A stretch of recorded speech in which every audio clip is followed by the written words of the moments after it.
પાકિસ્તાનના પૂર્વ પ્રધાનમંત્રી ઇમરાન ખાન અને તેમની પત્ની બુશરા બીબી જેલમાં નર્ક જેવું જીવન વેઠી રહ્યા હોવાના દાવાઓ છે। વારંવાર જેલમાં તેમના જીવનને લઈને પરિવાર અને પાર્ટી દ્વારા આરોપો લગાવાતા રહ્યા છે। દાવો કરાઈ રહ્યો હતો કે ઇમરાન ખાન અને તેમના પત્ની બુશરા બીબીને જેલમાં ખાવામાં કંઈક એવું આપવામાં આવી રહ્યું છે જે કોઈ ધીમા ઝેરથી ઓછું નથી। જેલમાં રહેવાની સ્થિતિ પણ ભયાનક છે। દાવા પ્રમાણે કાળકોઠરીમાં ઉંદરો અને જીવાતો પણ છે। આ બધું જોઈને પાકિસ્તાનની સરકારને યુએને ફટકાર લગાવી છે।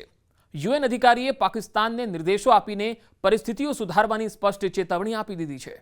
આતંકવાદીઓને સાચવવા માટે પાડોશીઓ સાથે કારણ વિનાના યુદ્ધ લડવામાં પાકિસ્તાનની તિજોરી તળિયાઝાટક થઈ ગઈ છે। કહેવાઈ રહ્યું છે કે કંગાળ જેવી હાલતમાં પાકિસ્તાનની જનતા દાણે દાણા માટે ભટકવા મજબૂર છે। આ બધાની વચ્ચે પાકિસ્તાની પ્રધાનમંત્રી શહબાઝ અને પાકિસ્તાની સેના પ્રમુખ આસિમ મુનીર એક પછી એક નવી મુસીબતો પોતાના માથે લેવાથી પાછા નથી હટી રહ્યા। પાકિસ્તાનના પૂર્વ પ્રધાનમંત્રી ઇમરાન ખાનને જેલમાં રાખીને પાકિસ્તાનના સત્તાધીશો પહેલેથી જ ઘેરાયેલા છે, તો હવે તેમની બેગમ બુશરા બીબીને પણ ટોર્ચર કરવાની ખબરો આવી રહી છે।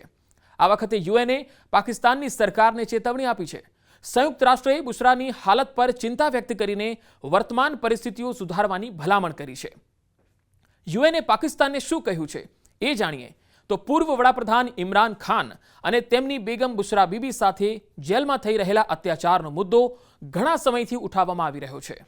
તો હવે પાકિસ્તાનને સંયુક્ત રાષ્ટ્રએ શારીરિક અને માનસિક આરોગ્ય માટે પરિસ્થિતિઓ સુધારવાનું કહી દીધું છે। સંયુક્ત રાષ્ટ્રની વિશેષ દૂત એલિસ જીલ એડવર્ડ્સે પાકિસ્તાન સરકારને તેમની જવાબદારી યાદ અપાવી છે।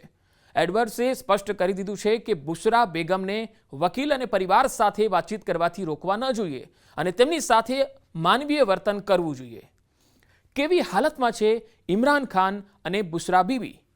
તો આપણે જણાવી દઈએ કે આ પહેલા બુશરા બીબી અને ઇમરાનને અલગ અલગ એક કાળકોટરીમાં રાખવાની ખબરો આવી હતી। દાવો કરવામાં આવ્યો હતો કે જ્યાં આ બંનેને રાખવામાં આવ્યા છે ત્યાં કોઈ રોશની નથી, વીજળી પણ કાપી દેવામાં આવી છે। અંધારામાં અહીં જીવાતો અને ઉંદરોનો પણ ખતરો રહે છે। દાવો કરવામાં આવ્યો હતો કે બંનેને ખાવાનું પણ યોગ્ય રીતે નથી મળતું। મીડિયા રિપોર્ટ્સ અનુસાર તેમનો એવો ખોરાક આપવામાં આવી રહ્યો હતો કે જેમાં મસાલા અને મરચાં વધુ હતા। આવા ખોરાકથી તેમની તબિયત વધુ બગડી રહી હતી। બંનેને ખોરાકના કારણે અલ્સર અને ઇન્ફેક્શન થઈ ગયું હતું અને વજન પણ ઝડપથી ઘટી રહ્યું હતું।